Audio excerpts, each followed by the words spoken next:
Hey guys, welcome back to another edition of Film Forum. This is the show we do on Tuesdays and Thursdays where we break down and discuss the latest topics in the world of film and entertainment, television, all of that good stuff.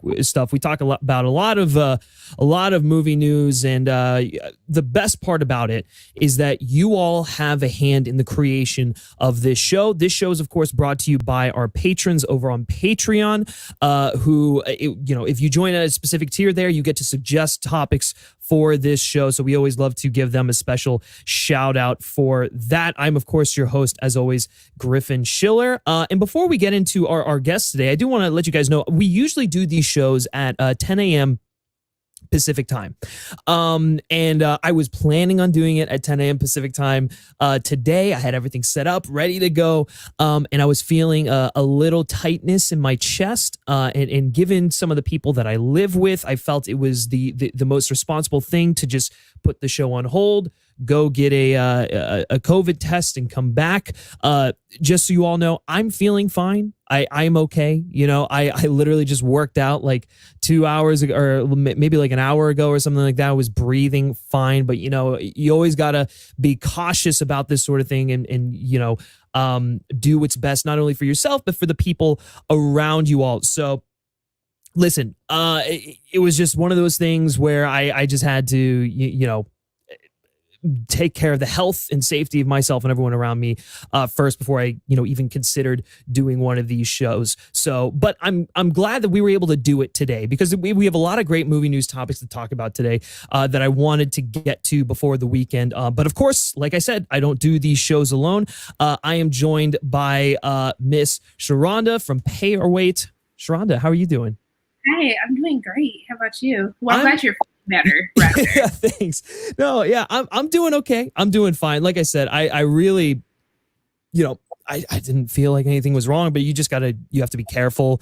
You have to be conscious, and you just got to do the, you got to just do the right thing. So I went and surprisingly so, I don't know. Have you actually gotten tested yet or anything? Yeah. So actually, I had a COVID scare a couple weeks ago after a funeral I attended, and 2 people got COVID, and so I got tested though, and I came back negative. Yeah. Symptoms, but you just want to make sure it's like we're gonna overreact to anything that happens. Of course.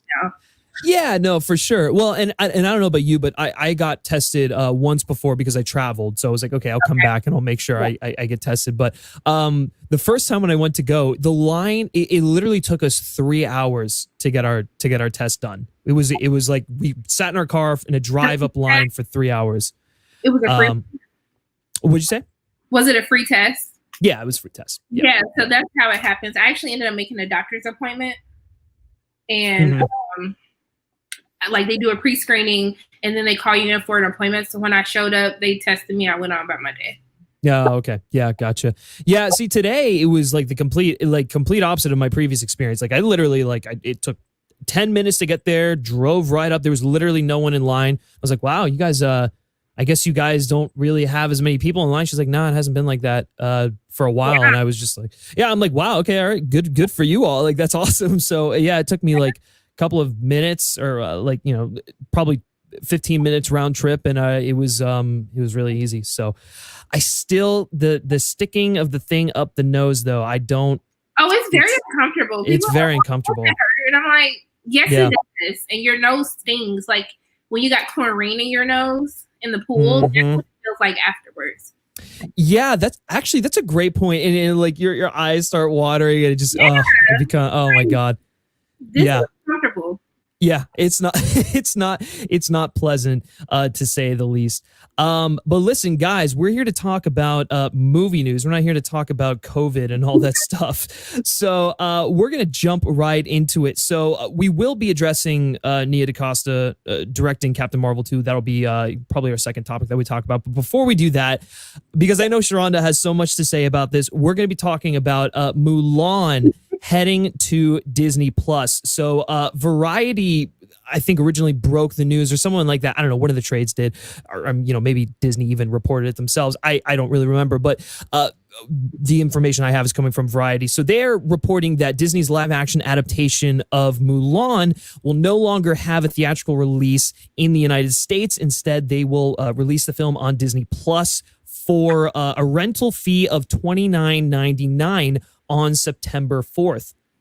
And this is going to be part of a new Premier Access option thing. So that's what's happening in the United States. However, internationally, in other markets, Mulan will be heading to theaters. So it will be doing kind of like a mix of both sort of things. So Disney CEO Bob Chapek kind of spoke on the topic, basically reassuring everyone that the decision to release Mulan on Disney Plus is really just like a one-off, and it has no bearing on the future of Disney releases.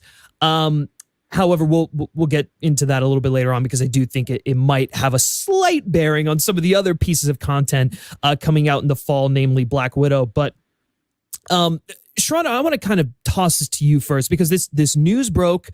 Basically, Disney is saying, on top of paying the $7 fee to have Disney Plus, you're going to have to pay $30 to rent Mulan on top of that. Now, I did just figure out yesterday that it is a one-time only rental fee, and you can watch it as many times as you'd like after you pay the $30 fee. So it's not so really it's almost like you're purchasing it to an extent, right? So you're going to be able to watch Mulan for as many times as you want with the family, with your another family, some friends or whatever, on Disney Plus after you pay that $30 rental. Well, I guess it's $37 in total if you're talking about like a monthly fee on top of the Disney Plus fees. But there was I don't want to say surprisingly, but there was a lot of backlash against this. People immediately took to Twitter and other forums, and they were like, this is ridiculous. How the hell, like, who's going to buy or who's going to rent Mulan for $30?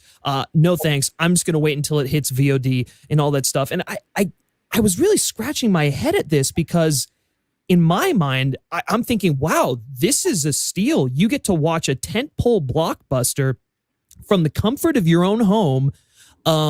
If at least two people pay for this, split the cost, it's already paid for itself. Movie tickets these days are very expensive. Now, I understand there are some markets in the Midwest or whatever, smaller towns, where tickets are closer to $10, but you go anywhere else, they're pushing 15 and in some cases 20. So taking into account that the average ticket price is around maybe like $12 to $15. If two people decide to go in and rent Mulan on Disney Plus, it's paid for itself. And you also have to look at the fact that their target demographic it's Disney's target demographic are families. People, and if we're going even more, just like stereotypical, a nuclear family. 4 people, take that into account. So 4 people going to the movies, buying snacks, buying concessions, that's way beyond $30 for the movie. And so to be able to bring that experience to the comfort of your home, you get rid of the concession cost, and you're only paying for $30 for like 4 or more people to watch this movie. That's a steal, and families are 100% going to jump on that. Anyways, I got a little bit ahead of myself there, but Sharronda, I do want to get your take on this, because I know you feel very, very passionately about this. I do, because I just think it's a certain point in time people just like to hate on Disney, and whether they feel that they are justified in how they feel, that's totally up to them. At the end of the day, everyone was complaining about theaters even being open. Everyone was complaining about having to wear masks in the theater. How can you enforce people to wear masks, to social distance, all of this? And with Disney launching this on Disney Plus, it completely wipes any of those COVID fears that, a lot of people, including myself, had on returning back to theaters to watch movies. And so they said they wanted these things to be released this year. Disney gave them what they wanted. I don't know why they thought that it wasn't going to come with a steep price tag. Right. to be honest, when theaters open back up again, do you really think that ticket prices are not going to go up? Yep. I mean, at this point, they have gone 6 months, 5 or 6 months without being open, without people really going. There are some theaters that are open, but there's no new big movie blockbusters that are going to bring people in, you know, in crowds to really help them out. So for me, $30 for me to sit at home and not have to worry about putting a mask on, not have to worry about people sneezing, the ventilation around me, I'm here for it. And at the end of the day, Disney is a brand on its own. Do you know how many loyal Disney fans there are? They don't care. They will pay whatever. Yeah. Buy toys, buy clothes, buy makeup, whatever. If it says Disney, they're paying for it. So if you mean to tell me that I can pay $30 and I don't have to bring my little 3-year-old nephew, get him together, give him a nap so he will actually pay attention for 2 hours or however long the movie is, that's what I'm going to do. Even if I'm single, like even if I didn't have my nephew with me, I would gladly pay $30 to watch the movie. And I felt that a lot of the backlash, it didn't come from the consumers that this movie is intended for. Yeah. I do have some reservations in regards to Mulan being released on VOD from a representation standpoint, because I think it's important to have movies with diverse casting or you know, predominantly non-white cast. I think it is important for people to be able to go into a theater and to see people who look like them. And I think that would have been a bigger conversation. I think that would have been a more important topic to talk about instead of just harping on the price of how much Mulan is. And so I think that it would be very interesting to see how much they make, because, you know, someone did the math. Even if you took half of Disney's subscribers on Disney Plus and they all bought it, they're at a 900 million already. This would be an easy billion, you know, if they release it in theaters. So I just think it's one of those, before people have opinions about it, just sit back, relax, and wait to see, you know, who watches it. But if Black Widow was $30, I wouldn't be hearing any complaining about it. If Tenet was $30, I wouldn't hear any complaining about it. So it's just ridiculous. I can't even believe that people actually got upset over this. Yeah, there are people who are always going to complain about it because they're just like, I don't know. I guess in their heads, they were like, oh, it'll be like a $20 rental fee, like these other movies that Universal was doing. And we're like, well, okay. But you get to keep this one. You get to keep it. You don't have to worry about buying a DVD. You can watch it whenever you want to. When your kids are screaming at you saying, I want to watch Mulan, turn it on. It's done. Like, I know. Like, there's no additional added cost. I know. I completely agree with you. We do have Amy over here in the waiting room, so we're going to add her into the stream. Hi, Amy. How are you doing? Hey. Sorry, I'm a little late. It's okay, but we're getting into this heated discussion about Mulan on Disney Plus and everyone going bananas over this $30 rental fee. So we want to get your take on this. So how do you feel about the whole thing? I agree a lot with what Sharronda was saying about, like, I would like to see this in theaters just for like the representation fact, especially since it's like, it's a female Asian director as well. Yeah. But like, I agree that you don't have to go and get all of your kids ready to go to a movie theater where they have to like wear a mask and could potentially get sick. And one of the big things, I was kind of balking at the $30 cost. I would have the same issue with Tenet or Black Widow even, because it's a $30 cost. I'm by myself. But since it's like one that you keep, it's not a rental. Like, it's on Disney Plus, and my entire family can go on Disney Plus and watch it. Yeah. And not just wait that like 24 to 48 hours that most VOD rentals have.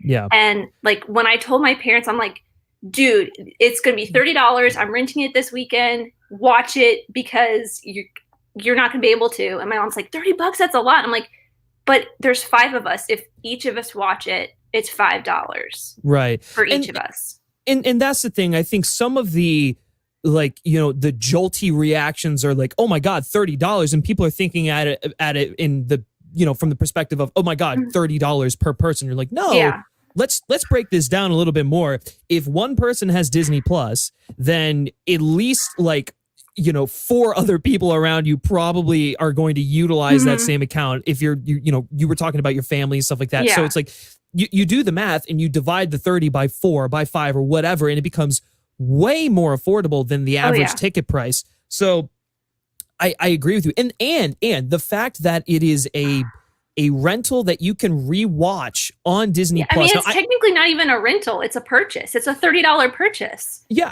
I guess that is true. I guess my only question would be, how long are they going to allow you to keep that film on Disney Plus? I assume it'll be a rental throughout the course of the theatrical window. And then once that's over, it'll probably go away. And then they'll either just put it on Disney Plus for the regular people, and then also have like a VOD option and stuff like that.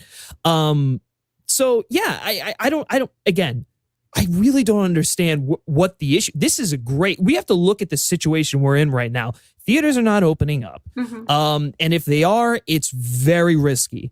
And people are not going to flock to the theaters, at least in the United States, to go see, movies like they used to. I'm sure Tenet will do well. And if Mulan had released in theaters, I'm sure it would have done well because it's Disney, it's brand recognition, but it still probably would have taken a hit. Now they're saying, hey, $30, you can rent this on Disney Plus. It's safer. And to your point, Sharronda, talking about even if a third of their subscribers, because there's 60 million or so people on this platform, even if a third of those subscribers purchased this movie or decided to rent it or whatever, they'll make their money back. And that's not even taking into account the international box office, which I have a feeling Mulan would have been one of those films that did better internationally than it would have done domestically. And now with Chinese cinemas starting to open up a little bit more, with Tenet getting ready to play in those theaters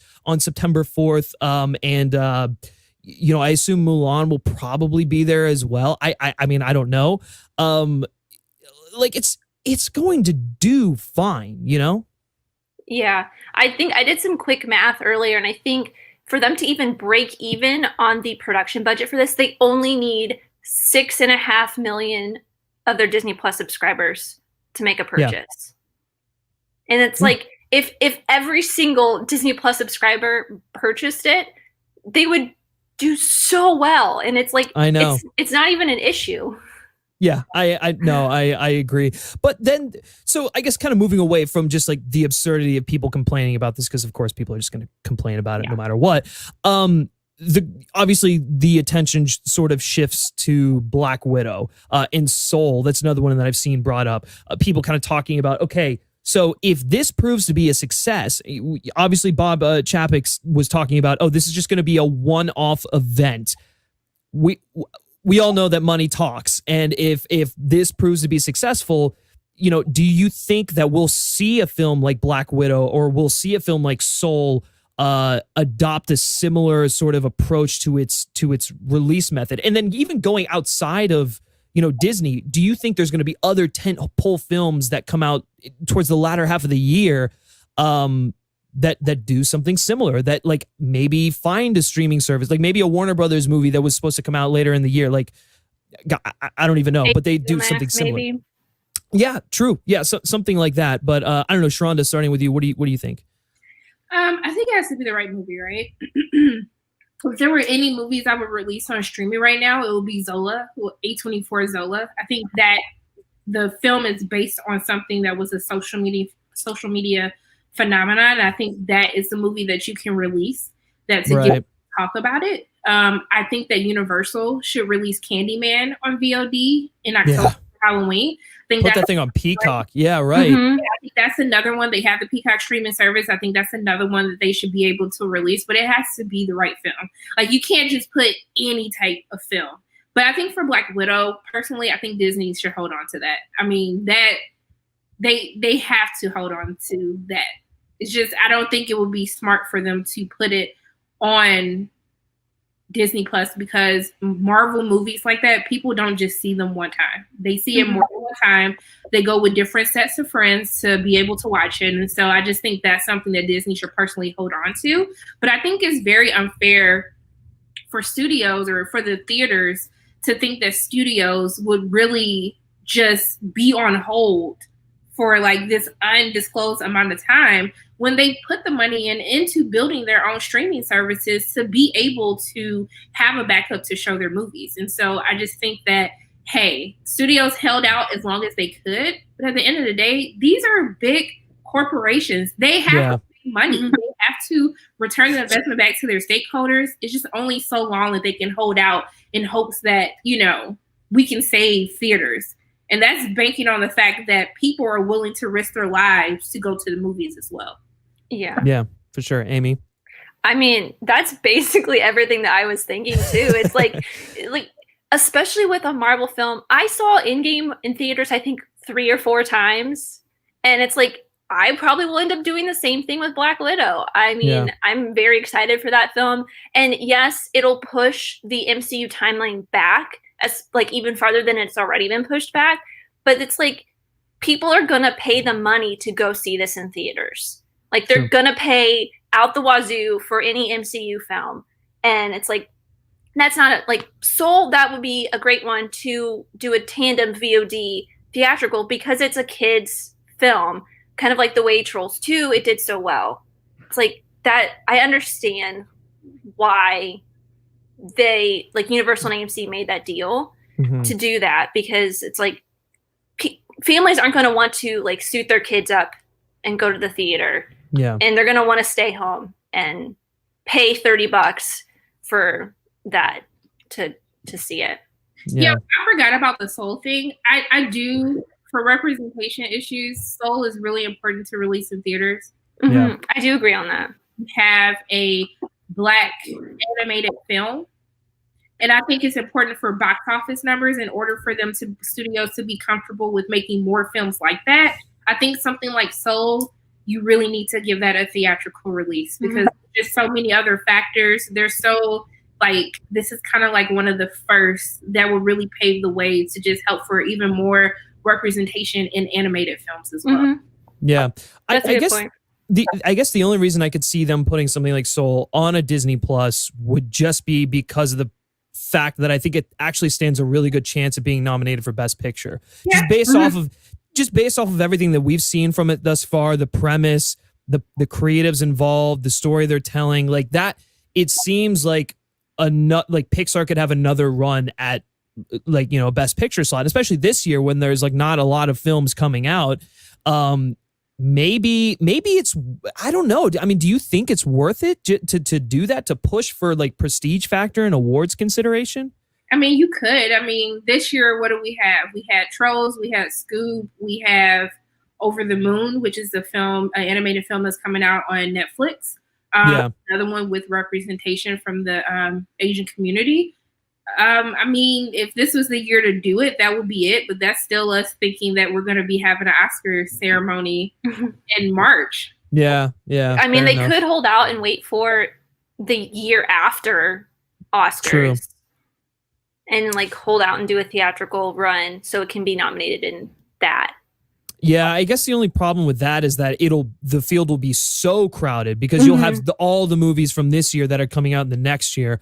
I don't know. And I feel like Soul, more than any of the other movies that would probably be up for Best Animated Film, it stands a good chance of crossing over into the Best Picture category. So it's like Best Picture, Best Song. Yeah, I mean, yeah, listen, like I think Pixar might have a real like contender on their hands if they decided to release it this year. Again, we have no idea what the theater situation is going to be in the fall. I assume it's going to be worse, just given the nature of the season. But I don't know if there is a way for it to open up in theaters and stuff. Who knows?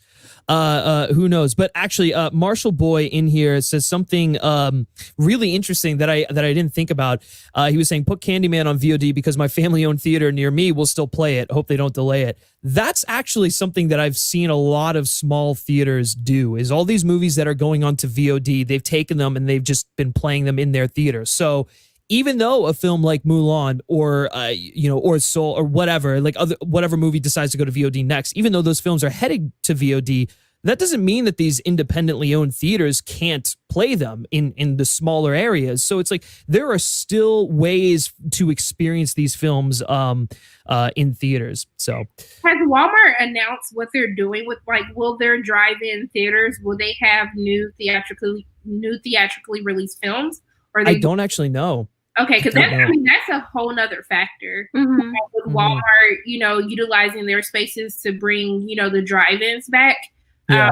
I think that also deals with our studio's going to release the drive-ins because, that's kind of been the rumor, in regards to Tenet that they're not going to show, at drive-in theaters. So is that an option?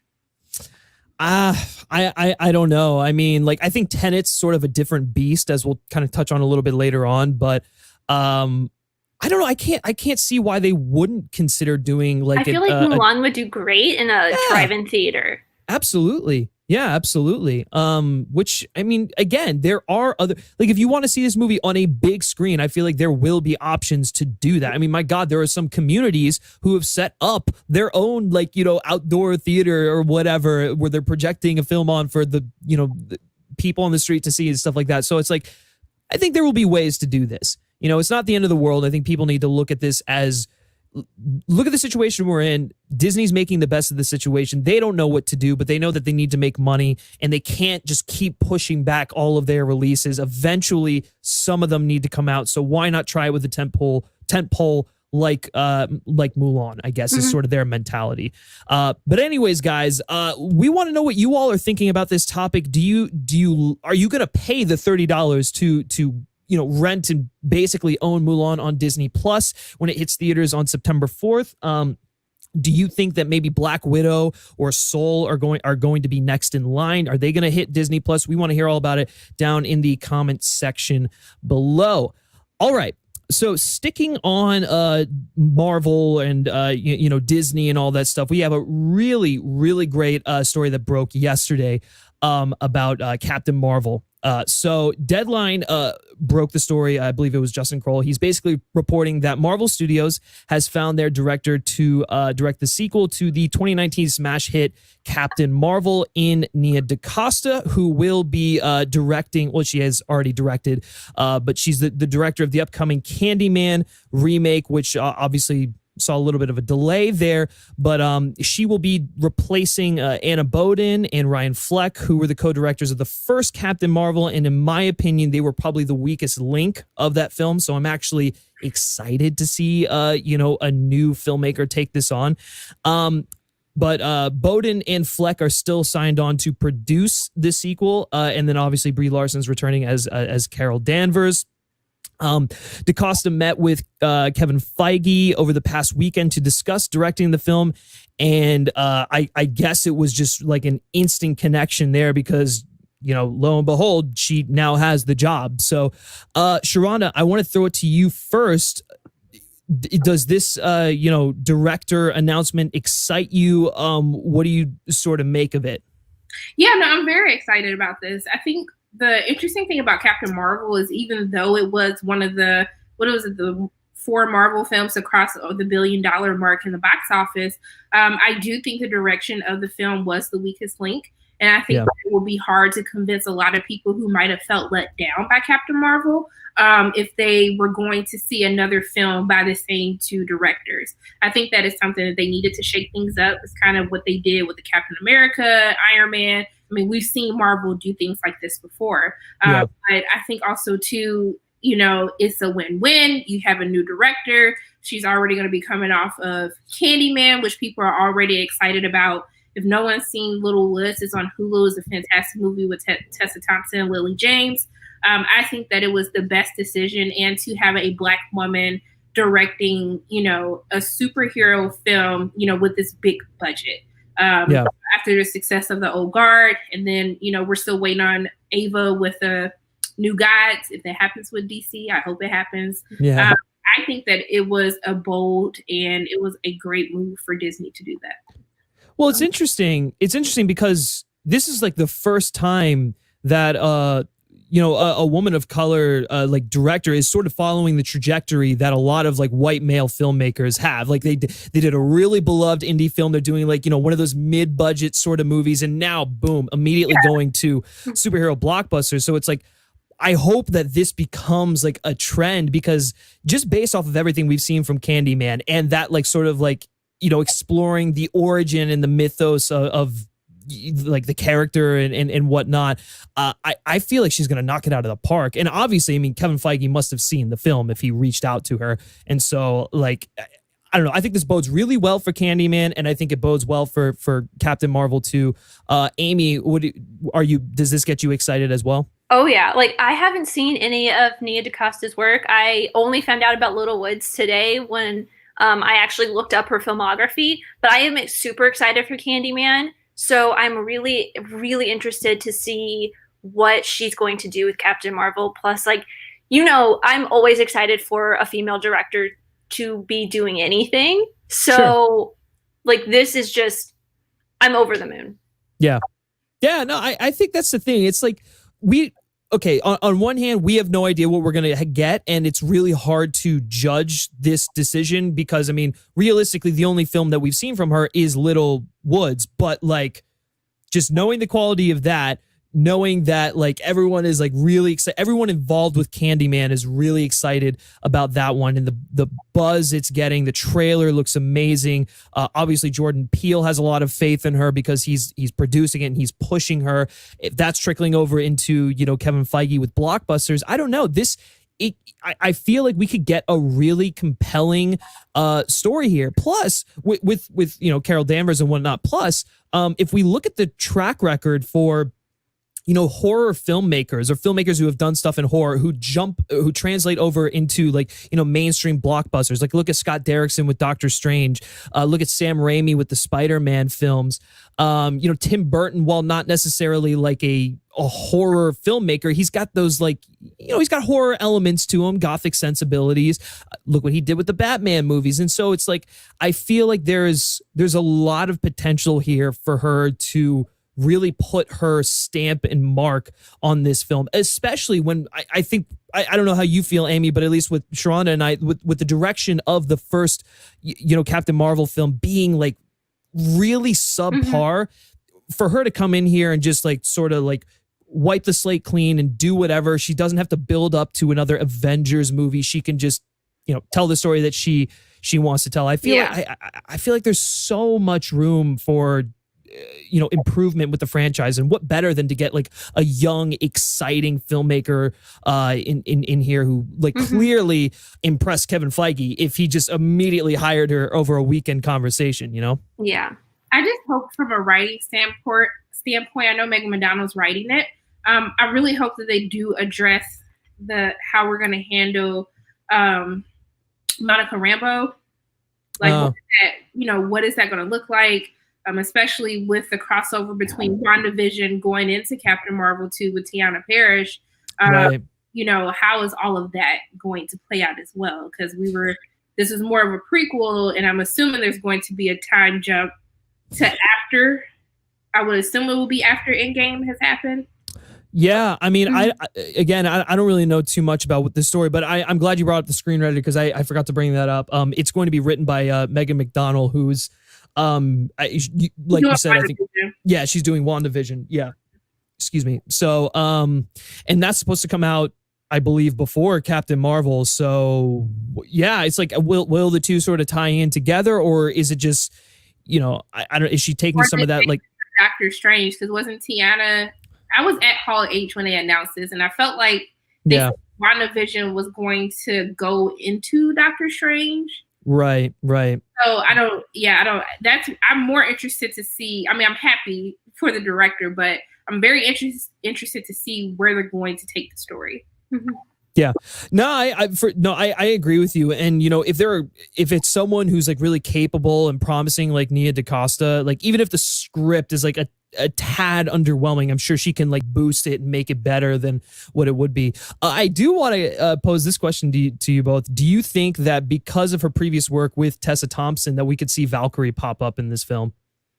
I would be interested to see that, but if it's a prequel, I don't know if we'll get that. Maybe. And we'll have to see what Thunder does too. I mean, what's going to happen to Valkyrie and Love and Thunder? Mm-hmm. Yeah, that's true. But does that come out before Captain Marvel? I'm not sure, but I know they like to keep things along the same type of timeline. So that's why I'm most interested to hear what is the timeline of Captain Marvel 2. Yeah, right. Yeah. No, I agree. That's the thing. I think there's a lot to sort of like, there's still a lot that's up in the air, but I think, when you have the director and it's someone who's as exciting as, Nia DaCosta, I think, the only thing that we can sort of hope for is that it'll be different and interesting and exciting and stuff. So yeah, I don't know. I'm really looking forward to it. But guys, what do you all think? Does the selection choice of Nia DaCosta get you excited for Captain Marvel 2? I'm sure it probably gets you more interested in seeing Candyman, but let us know your thoughts and opinions down in the comments section below. Okay, moving on to the next topic here. Nothing crazy, but James Gunn basically dropped the first official logo for the Suicide Squad, which I'll pull up here in a second. And then he also gave a little tease that they're going to have a presence at DC FanDome. So, Amy, tossing it to you first. Did you like the logo? What are you most excited for, I guess, out of DC FanDome? Honestly, I don't care about DC that much anymore. Yeah. God, they have made me so apathetic to anything they do, like TV shows, most of their movies. I'm just like, I'm kind of done. The only thing I really care about right now is like Birds of Prey. I am excited for Suicide Squad though, just because I know how capable James Gunn is at directing really great superhero films. So that plus the cast in the Suicide Squad is just really, really great. So this is probably the one thing I'm really, really looking forward to, is to see like anything about this and how he will change it from the Suicide Squad that shall not be named. Yeah, right. yeah, Sharronda. I'm just kind of like, I just want to watch the movie. You don't care about the logo or anything. I mean, we got excited for the first Suicide Squad, and we know what happened after that. So I just want to watch the movie. But I have faith, with James Gunn, what he's done with Guardians of the Galaxy. I'm just put the movie out. Yeah, I agree with you. I mean, yeah, cool logo. Honestly, it looks very comic booky, and I think it'll be a really pulpy film. And so, I don't know. I feel like it'll probably it's going to be R-rated. It's going to be James Gunn sort of like unhinged. He won't be, I guess, restrained by the Marvel, the MCU engine, even though he's like thrived really well in there. So, I mean, he'll be able to just go crazy with it. And so if it's like really pulpy, if it's really fun, it brings that signature dark humor that he has.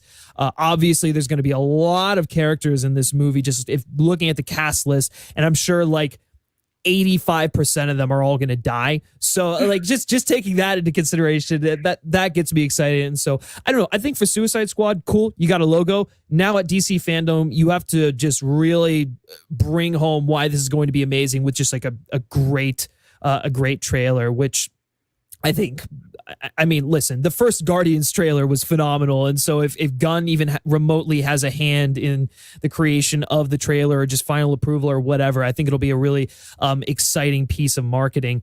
What if they don't even drop a trailer? What if they're just like, oh, we're putting this on VOD tomorrow? Yeah, I mean, given the state of the world, maybe I don't know. It's entirely possible. But listen, the good thing about the Suicide Squad is it means we get more Margot Robbie as Harley Quinn. Yeah, that's what I'm probably the most excited for. I like Harley Quinn. Like Birds of Prey was probably my favorite DC movie, so that's just about the only thing I care about. Yeah, is seeing more Margot Robbie as Harley. Yeah. No, I mean that. Yeah, her involvement definitely gets me excited. And I think there's like a few other, some of the same actors from David Ayer's Suicide Squad are returning in this. And hopefully they'll just kind of like wipe the slate clean of, that film and whatnot. It'll just be some Elseworld sort of thing. But yeah, guys, let us know down in the comment section below. What do you make of this Suicide Squad logo? Does it do anything to affect your excitement and all that? And then are you looking forward to DC FanDome? We want to hear about it down in the comment section below. All right, so moving right along here, I believe the next topic is Tenet. Tenet's not going to be screened for press. And this is interesting because I think it's a case where, yeah, they don't need to, but also why. So in case you don't know, I believe IndieWire, I don't have the article pulled up, but IndieWire like broke a news story yesterday talking about the fact that in the select areas where Tenet is not going to be available to play, the press in those areas will not be able to screen the film, because obviously they're not going to be putting them into the big theaters like they usually do or whatnot. And so I guess, it's one of those cases where if you don't live in LA or New York and you're a critic, you might actually luck out and be able to see Tenet at a press screening. Yeah, well, right. Well, and I guess the interesting thing is, I was talking to you about this, Sharronda, before, and you actually knew a little bit more about this before me, and then you told me about it, but I was thinking, okay, yeah, sure. So they'll probably do like drive-in screenings for critics and press members. Like, they'll do the whole Zoom interview thing for people who want to talk with Nolan and the cast and whatnot. Typical just like pre-release coverage stuff. But they're not doing any of that. They're not even considering drive-ins, which is just really strange to me. So I guess I want to turn to you, Sharronda. Why do you think they're doing this? And do you think it's going to backfire on them at all?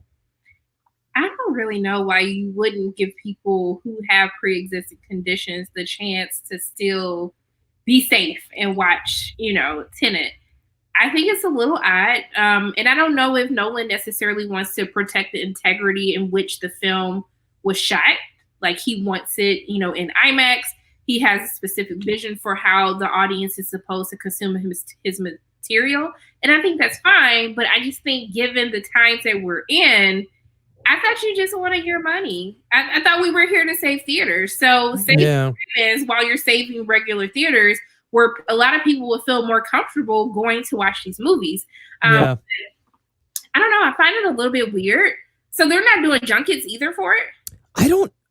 I think they're only doing like international junkets or stuff like that. Like, basically, if you're in an area that can screen Tenet, and can cover the film like I guess you normally would be able to, then you'll get coverage opportunities. I don't know. It was a little unclear on the actual interview side of things.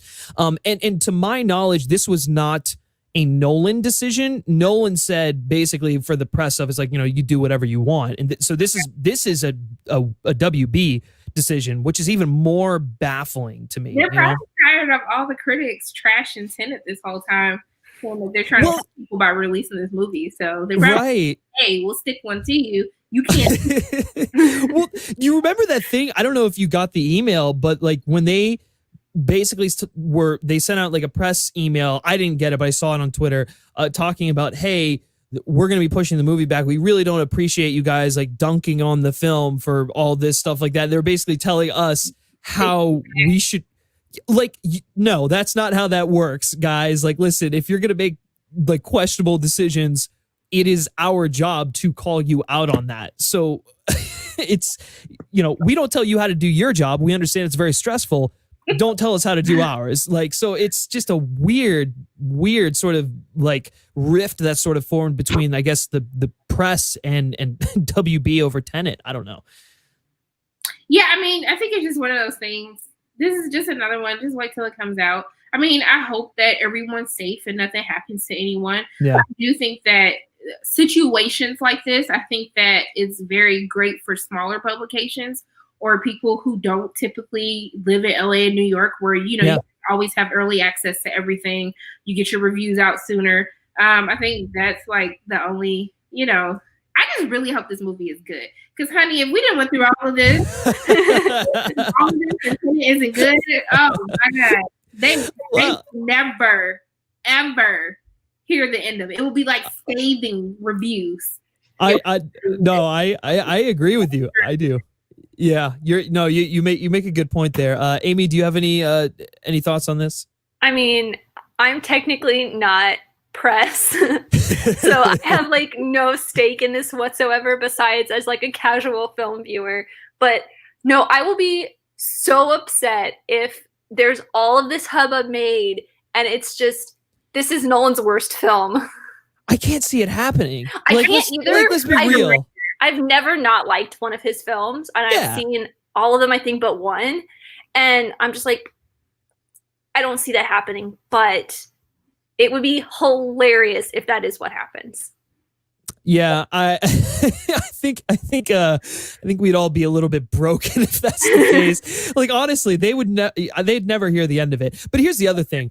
I trust, like, I say I trust. I mean, obviously not entirely, because I think they're making questionable decisions, but I trust the heads of WB enough to the point where I don't think they would make all of this noise and make Tenet such a big deal if the movie was not that good. Yeah. I feel like they would be like, hey, Nolan, love you, dude, but this isn't a good movie. We're going to push it to next year. So well, they also thought that Suicide Squad was going to be good. So, well, look, first of all, they have had a change in leadership since that movie. So, but fair point. I think it is a different sort of case here, but yeah, I'll be bummed as hell if this movie sucks. Like, well, you are film Twitter's biggest Nolan fanboy, so. Well, yeah, I mean, I guess, I don't know, there's probably more out there who are bigger fans than me, but yeah, I mean, like, I don't think I've ever disliked the movie he's made, and for me, it's like, this is like an espionage thriller. It's like taking cues from North by Northwest. I know how much Nolan loves James Bond, so I have to assume he's going to incorporate some of those elements in there. It's original.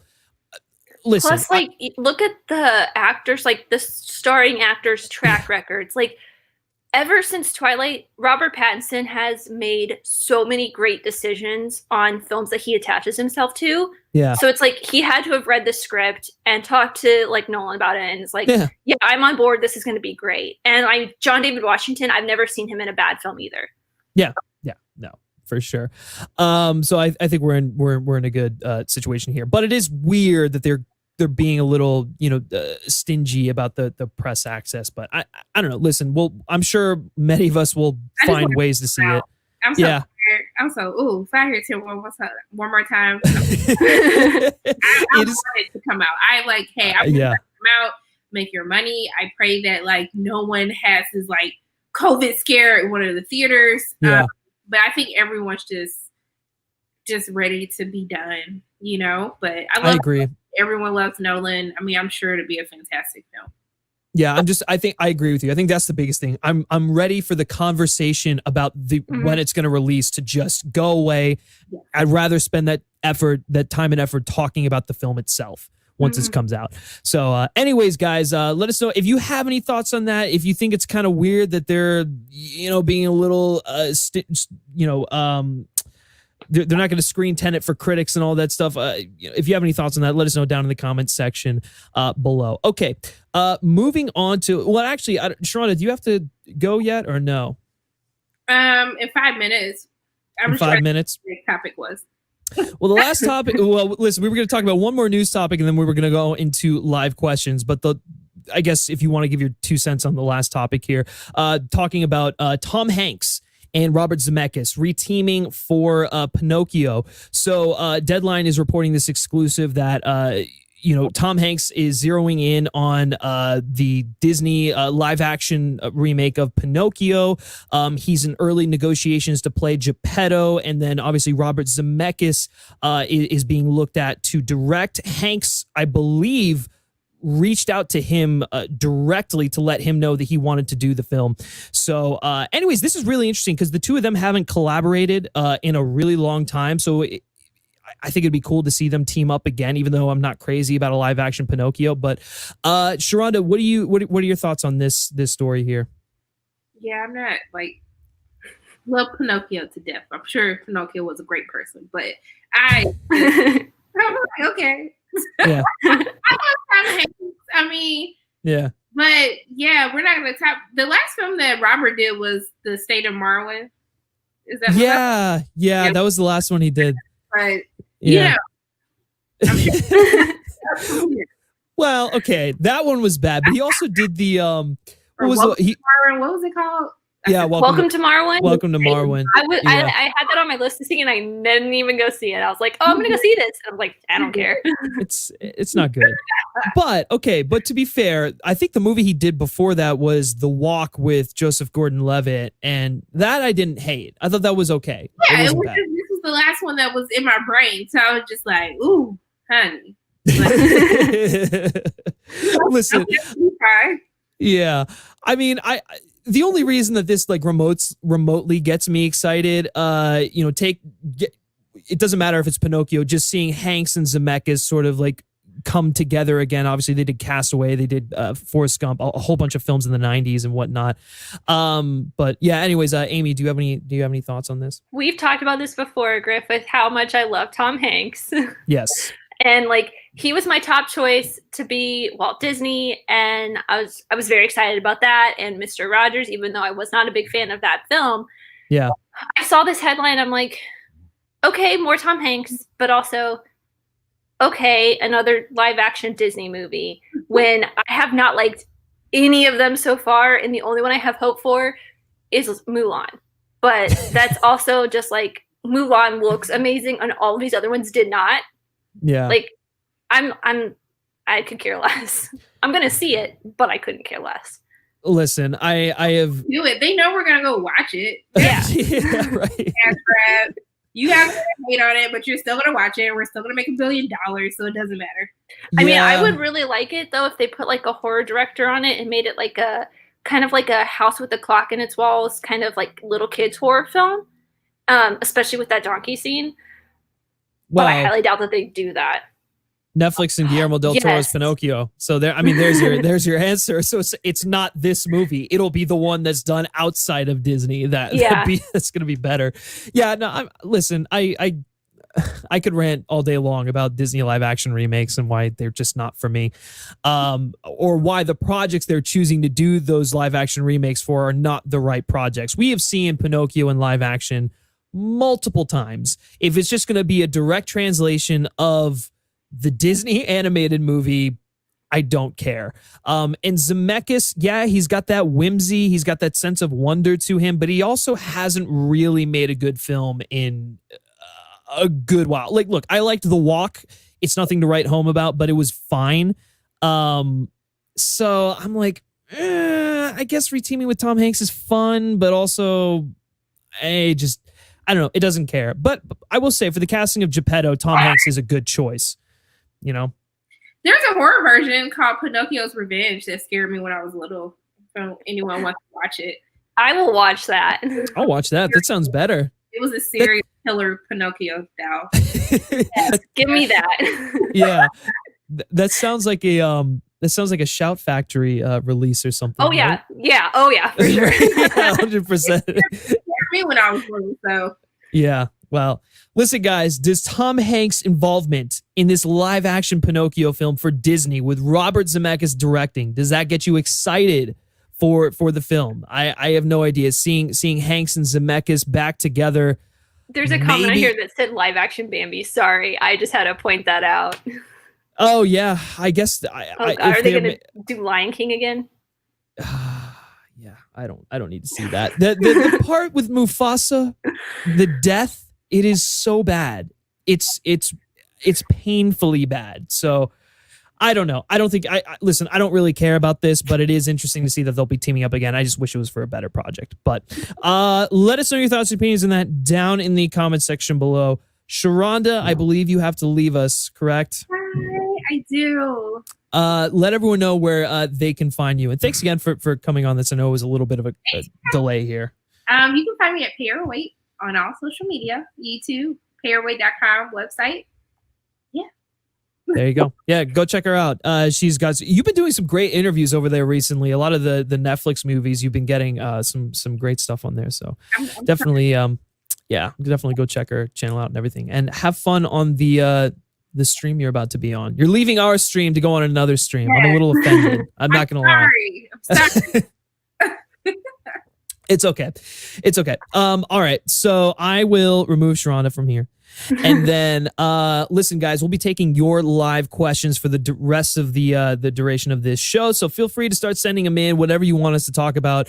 We'll just sort of chat about here for like, who knows, like 15, 20 minutes or something like that. I will ask, Amy, what have you been watching recently? Because I don't think I've talked to you in a little bit about that. Yeah, I actually watched 4 movies yesterday, just kind of like in the background. I watched Cubers or something. It's like a documentary about like Rubik's Cubes on Netflix. It's really sweet. It's cute. It's only like less than 90 minutes. But I watched Dune for the first time yesterday. Oh, yeah. Yeah. Not good. Not good, is it?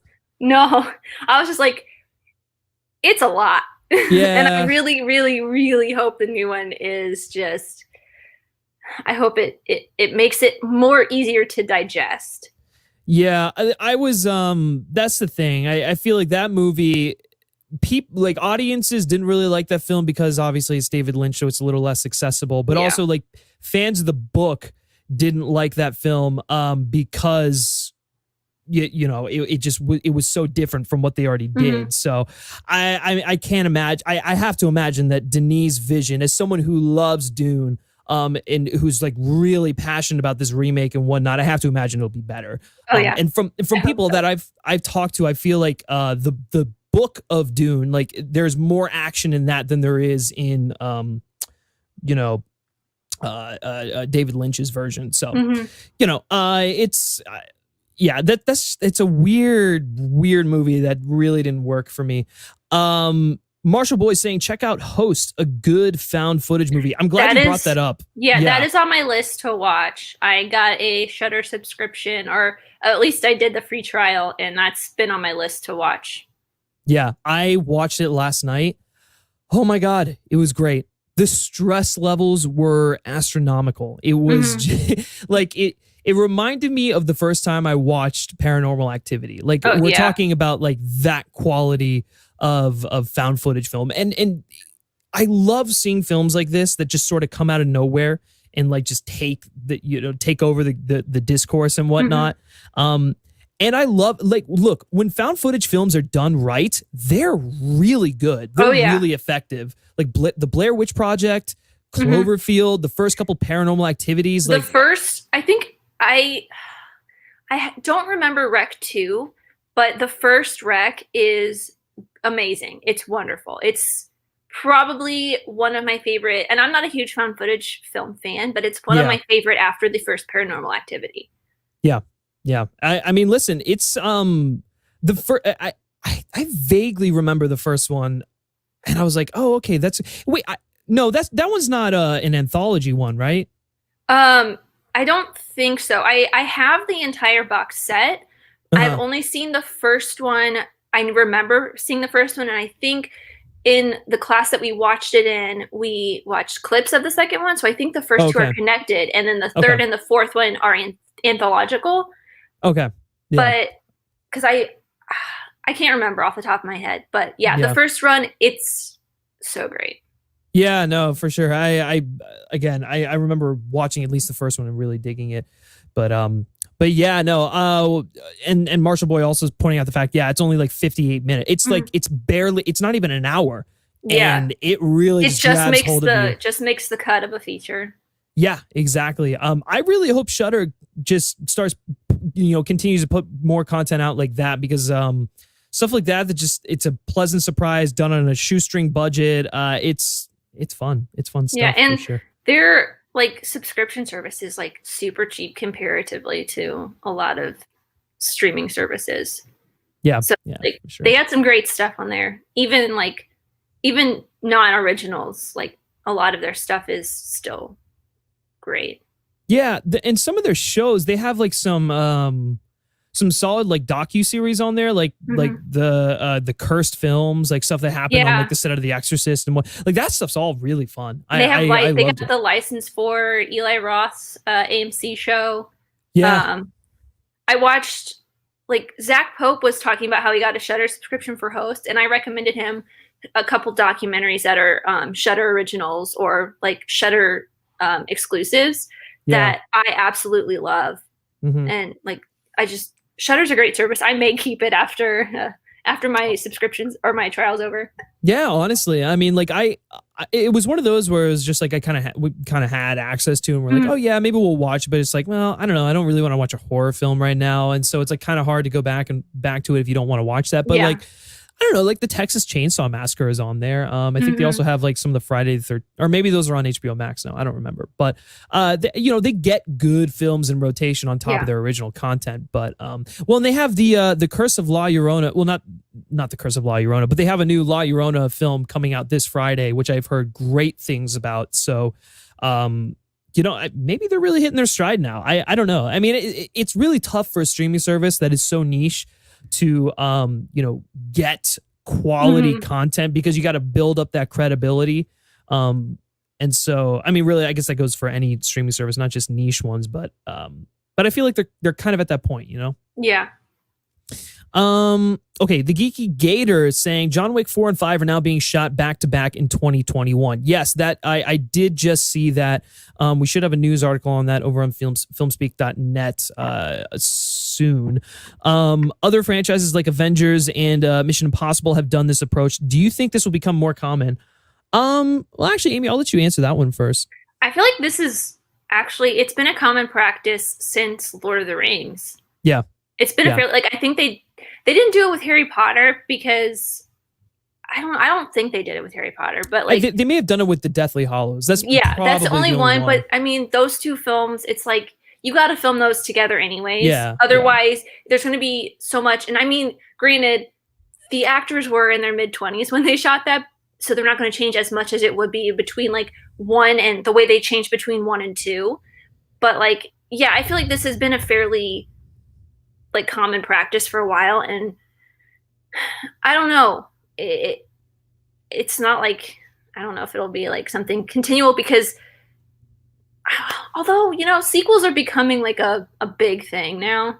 Yeah, I mean, it's so annoying, but yeah, I mean, sequels have always been like sort of, whenever you have a successful property, you go off and you do the next one. Like, so I guess the thing is I think if the story calls for it, then obviously you get that. Like, I think the with Mission Impossible, the big thing with those two is that the stories are really interconnected, and so it kind of makes sense to film them back to back. Like all of Chris McQuarrie's Mission Impossible movies are so interconnected that it just makes sense to do that. And John Wick is like, it's so interconnected that you have to do that too. For sure. And I mean, I feel like that franchise is slowly starting to wind down. So maybe like the 5th one could end up being the last John Wick movie, in which case I guess it makes sense to film 4 and 5 back to back.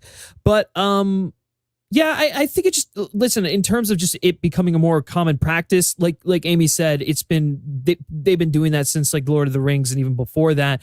I think it's just a matter of, is it necessary? Do the projects require it to be filmed back to back? Avengers Infinity War and Endgame was like a 1-2 finale. So that's like Harry Potter and the Deathly Hallows. It's like, exactly, it had to be done. Yeah, and so it's like those films that technically are like a part 1, part 2 thing. Obviously, that makes sense to film them back to back. So like, say if Doctor Strange hasn't even started filming it, I don't think. Right. So if it gets already greenlit for a 3rd one, would they film 2 and 3 back to back? I don't think that they would. Probably not. Because they probably haven't thought that far down the MCU timeline to even where they're going to be for the 3rd Doctor Strange film. Yeah, no, for sure. Okay, let's see here. All right, Dennis S in here asking, what do you think of some films being denied criticism by the general public, like Black Panther and Captain Marvel, and just being brushed off as racist? Well, I think that there's a very like nuanced way to sort of approach that, because that's just sort of like a blanket statement that I don't necessarily agree with. I think there is like sometimes there can be a case for that. Like, obviously, if someone gives like a very biased and racist review of both of those films, like, yes, they should be brushed off by that. They should be, that particular criticism should be denied. However, I don't think that either of those films are really denied criticism. I think, first of all, I think Black Panther is a great movie. I don't think it's one of the best in the MCU. It probably is just shy of cracking my top 10, but I still think it's a good movie that is, there are valid criticisms wrong with it. Like, I think it feels like the first part of the movie feels like one film, and then the second part of it feels like another film. And so there were like actual, structural filmmaking things that you can critique about it. When you get into criticizing like, oh, this is just woke. It's like when people say something like that, I'm like, okay, well, I'm going to write your review off because you're just using labels by people who are, I guess, triggered by the fact that it is an all black cast with a black lead. And it is highlighting black culture. Like, why is that a problem? Yeah.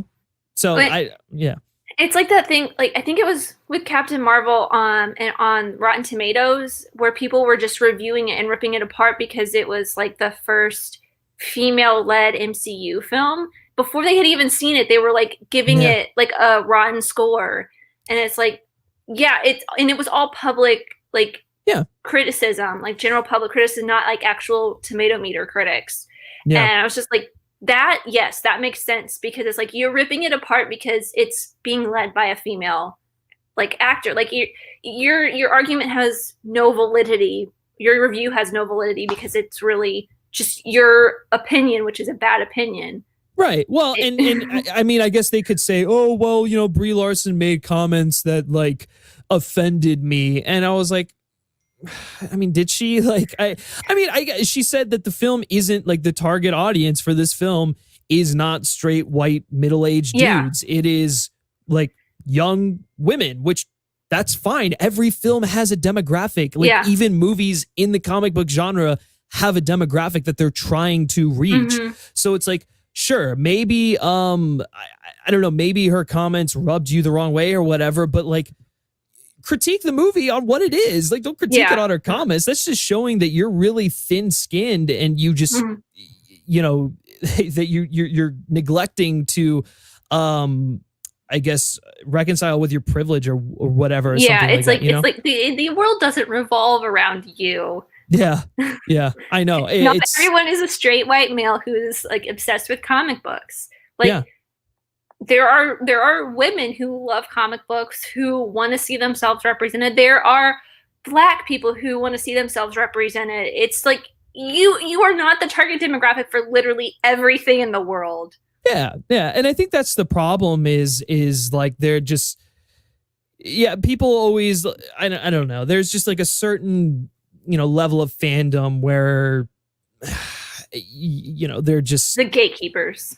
Yeah, they're gatekeepers and they've got their own issues that they need to sort out. And I just don't, it doesn't matter. It's like, let's just be clear here. Marvel Studios does not make movies for hardcore comic book nerds. Like that's just what it is. They want to make a profit. They're making films for the general movie going audience, and they will sprinkle stuff in there for the fans of the comic books. Like that's just what it is. Like any studio does that, So.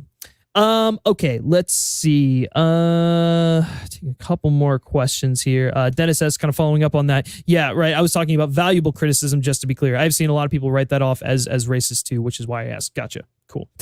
Okay. The Geeky Gator asking, what do you think the top 3 or 4 streaming services will be in 5 years? Good question. Any thoughts?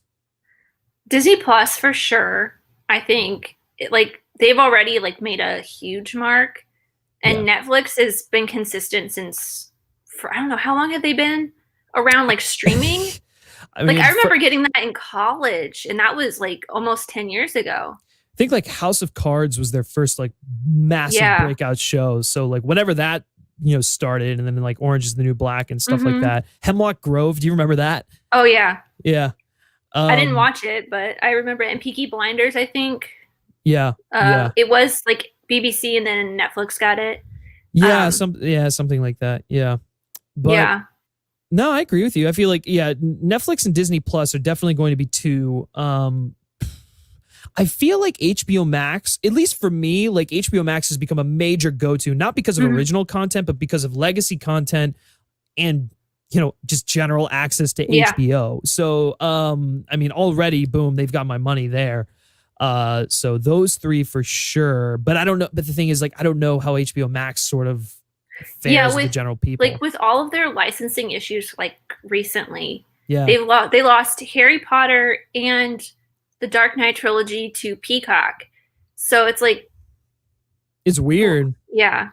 Well, but then didn't Peacock like swap some of their stuff? Like, isn't some of their stuff going over to HBO Max? I'm not sure, but I know Peacock has a lot of really great stuff on it for free even. Yeah. Like if you just have a free account, Peacock has some amazing stuff over there. Yeah.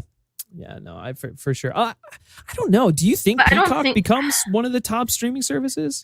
No, I don't think it's going to be like, it's going to be around. It'll stay around. Yeah. But I don't think it'll be like kind of a CBS All Access where it's like, if you are a fan of NBC's content, you will stick around. Like NBC Universal, you will probably stick around to their content, but like, it's not going to be a Netflix powerhouse kind of thing. Right.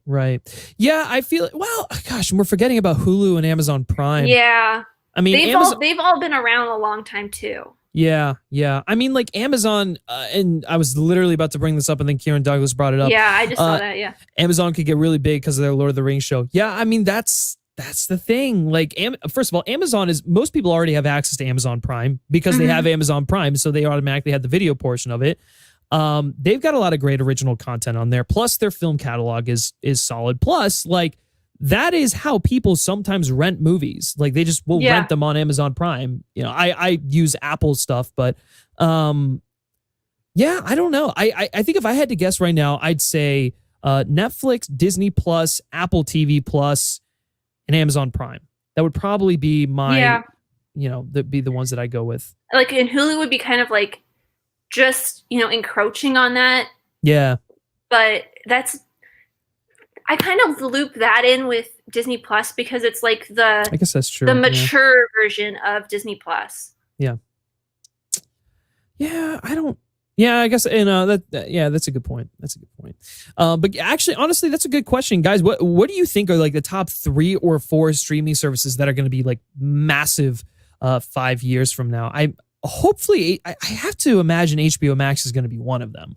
I really do, because I mean, with all of their like DC stuff, and I'm sure they have plans in the works for that, and then just legacy content. I don't know. So yeah, we'll see. But it's a great question.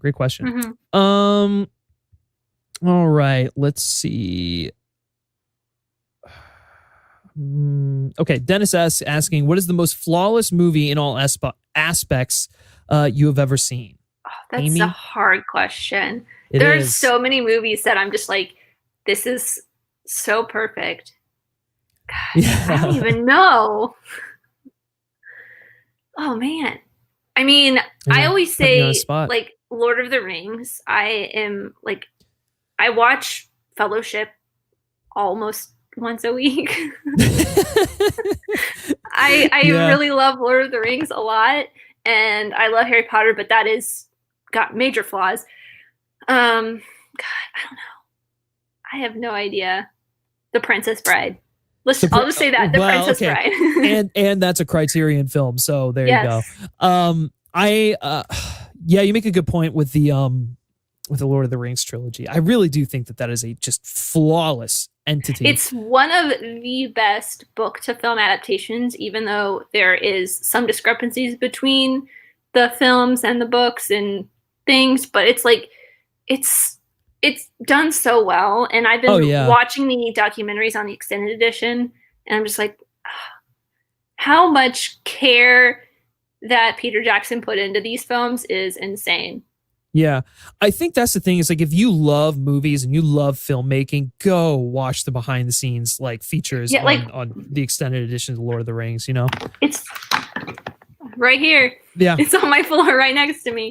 Like, this is the greatest Christmas present I've ever gotten. It is, honestly. Yeah, I remember because I got it for Christmas too one year, and I was just like, oh wow. And listen, once you've watch the extended editions, you can never go back to watching the theatrical because it's not the same experience. Damn. Okay, I was trying to buy some time there because I really I think North by Northwest is a pretty flawless movie. That's a good one. Psycho. A lot of Hitchcock Alfred films. Hitchcock is just. Yeah. I love his films so much. Oh yeah, they're all phenomenal. I'm trying to think of the. Oh man, I'm blanking on a few older ones. I mean, like, look, let's be real here. Both Godfather 1 and Part 2, like those are both flawless movies. Those are great. Apocalypse Now. I'm trying to I'm looking at my bookshelf over there trying to be like, what films are flawless? Yeah, I mean 2001: A Space Odyssey is perfect. You don't? Oh, really? You're not? I mean, I love it. It's visually a masterpiece, but there are scenes where Kubrick was just, kind of kissing his own ass, being like, I'm an amazing filmmaker. This is fair. the time travel sequence. It's 15 minutes long, where it's just him going through a time warp of colors, and it's like a drug trip. I'm like, it looks pretty, but I could do 5 minutes of this. Fair enough. Yeah, I mean, it's definitely very self-indulgent and whatnot, but I don't know, it's still mesmerizing for me. Yeah. Okay. Moving on to, we'll take a couple more here, guys. Okay. MS903. I'm new. What's your favorite universe franchise? I appreciate you so much to follow you. Well, thanks so much for joining, man. Great to have you. So I guess favorite franchise. For me, I mean, I'm a massive James Bond fan, so that's probably my favorite film franchise. Amy? Lord of the Rings and Harry Potter, man. If you had to choose between one of those, you're only allowed one choice. Do I get the books and the movies, or just the movies? Just the movies. Because I know if I offered you both the books and the movies, I know what you'd go with. Yeah. That's what makes it even harder, because it's I could reread Harry Potter all the time. Yeah. I mean, I watch both of them so much. I think I'd have to go with Harry Potter, just because it's I watch Lord of the Rings all the time, and it's kind of like a comfort blanket for me. But Harry Potter, I've kind of been with longer. You also have a Deathly Hallows tattoo, so that might be a little weird if you didn't go with Harry Potter. Would that just disappear? Yeah, I mean, yeah, maybe. Fake fan over here. No, I'm just kidding.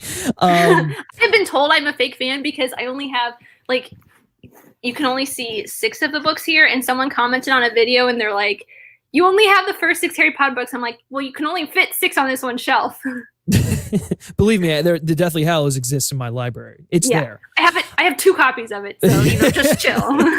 Yeah, listen, I went to those midnight book releases, all right? Yes. They were an event. Yeah, I went through hell to get those books. They were so much fun. I miss those. I really do miss those. I saw a picture it was on Twitter the other day. It was a couple days ago. Someone got married at a Barnes and Noble just so they could be at the midnight book launch. That's amazing. I assume they probably had one for the new Twilight book that came out. I don't know. Whatever. Probably not. My cousin was asking me, she was texting our cousin group chat, and she's like, "Oh my god, the new Twilight book's coming out," and I'm like, cool. I haven't cared about Twilight since I was in middle school or high school, or whenever those books came out the first time. Yeah. It's oh, wow. You mean the same story told from Edward's perspective? Yeah. Wow. I'm sure that is just riveting. Absolutely riveting. I am first in line to get that book. Yeah. Sorry, I was just responding to the chat in there. Yeah, no, I've actually, my girlfriend has been making me rewatch the Twilight movies, and we just rewatched the first one. It is a bad movie. It is straight up a bad movie. You know a way to cleanse that? The Try Guys dressed up and redid some of the scenes from the first Twilight movie, and that was great. Well, maybe that is worth the cleanse there. Just go watch that one video and it's worth it. Listen, my thing with that is just I don't know if I've ever experienced like more awkward human interactions. Like it doesn't feel real. They are just it's like they're playing up the awkwardness and it's just so uncomfortable. And the dialogue. And I think those movies are one of the ass. reasons why I am not a Kristen Stewart fan. Oh yeah. Yeah. Because I feel like every single movie I see her in, she's playing Bella Swan. She's playing this monotonous, like this monotone character. I'm like, Yeah. Fair enough. Fair enough. All right, guys. We will take one more question here before we close out. Real quickly, I will address this. Sorry, not that. Have you guys watched Umbrella Academy season 2? No, I have not. I haven't really. I saw some of the first season. I wasn't really a fan of it. So I haven't even seen the first seaon. It's fine. Yeah, well, I don't know. A lot of people love it, so I don't know. Maybe might watch it. Had Willem Dafoe from Lighthouse as Edward's dad spice it up. Oh, honestly, that might be the only way I end up reading that book. But okay, so we are gonna end on Surround 71 favorite coming of age film. Oh man, I don't even know where to start. Like, I don't know. Off the top of my head, I could not pick one. I can't even think of one. Yeah, it's tough because there's so many different things that can constitute a coming of age movie. Yeah. And I actually just rewatched Yes God Yes last night, and that's a phenomenal. I want to watch that. I want to watch that so bad. You want to talk about just like a time capsule that really takes you back. Like it, I had flashbacks watching it. and it's so relatable, I think, in many different ways. And Natalia Dyer is incredible. It's got a lot of great visual comedy too. So, I highly recommend that. But man, favorite coming of age film. That's so hard. I don't know. Like, I can't even pick one off of my shelf of endless movies. I mean, maybe this is a cliche and is probably like the go-to answer for so many people, but like Perks of Being a Wallflower. Yeah. I think it's really the only effective. one that I can think of off the top of my head is Edge of 17, but I haven't even seen that. Yeah, I just know it's a coming of age story. Yeah. Edge of 17 is really good. I love that. Actually, Haley Steinfeld is phenomenal in that. Yeah. So. All right, maybe we won't end on that one then. We will end on Bopple asking favorite genre parody movie. I will just go first. Austin Powers freaking takes the cake. It is still so funny. It's so stupid. I want a fourth one so bad, but I'm afraid that it would turn out like just as bad as Zoolander 2 and Dumb and Dumber 2. But man, are those films just they have me in stitches every single time. Man, I don't know. Like, I mean, I could go with like the generic like scary movie, but I'm not even a big fan of scary movie. Sure. Like I love Scream, which I guess you could consider that a horror movie that is also a parody of itself. Yeah, that's true. Scream is one of my favorite horror films. Yeah. I mean, like, yeah, Scream. Scream's a little different. I mean, it's more satire, I guess. But I mean, I guess it could be like a genre parody. Yeah, it's not a genuine parody like Scary Movie is. Yeah, for sure. I mean, like Blazing Saddles. Do you like Airplane? I like Blazing. Really Airplane's great. Blazing Saddles is great. Yeah, Spaceballs is great too. The Naked Gun. Yeah. Yeah, those are all good. I think I'm gonna go with Spaceballs. Yeah. You're going to Spaceballs? That's good. I haven't watched Spaceballs in so long. Basically, all of Mel Brooks' movies, like back in the day, are just like it's a certain brand of humor that just you don't find anymore. But and then lastly, Harold Lake Scarecrow. How are you feeling, Griff? I'm feeling great, man. Just had to go get a COVID test earlier today just to be sure because I had a little tightness in my chest and whatnot. But I'm all good, man. Nothing to worry about. But guys, that is going to do it for this episode of Film Forum. Thank you to each and every one of you for tuning in. I know it was a little bit late, but I'm glad we were able to put an episode out today. Thank you to all of you who sent in questions. We really appreciate it. And then also just a little bit of a heads up, guys. I am going to be away for the next 4 or so days. So there will be no Saturday Q&A live stream, and Film Forum will not be going live on Tuesday, but we will return on Thursday. That's when things will get back to normal and whatnot. But so yeah, I'll see you guys back here on next Thursday. But again, thanks to each and every one of you for tuning in. And if you are a patron and you contributed to the topics on this show and whatnot, special thanks to you all, because this show it works because of your contributions and the submissions that you send in for the topics that we discuss and whatnot. Thank you, Amy, for joining me on this episode. Where can everyone find you? You can find me on Twitter and Instagram and Letterboxd at NotAmyK, or on YouTube at The Movie Checklist. Or you can listen to my podcast, The Nostalgia Effect, where we talk about movies from our childhood to the lens of adulthood. It's a grand old time. It's great. Seriously, go check out our pod. Like it's such a good. It's one of my favorite things to do right now. Well, it's fun, Yeah, I totally get that. And then also she's going to be writing some stuff up on the FilmSpeak website. I'm going to probably post her first, I think, article at some point later today. I have a few things I got to take care of, but yeah, I'll have that up, so you guys can definitely go check it out. Definitely go check out the FilmSpeak website. We've got some great news articles, editorials, and stuff going up on there, interviews and whatnot. So a lot of stuff happening in terms of just FilmSpeak.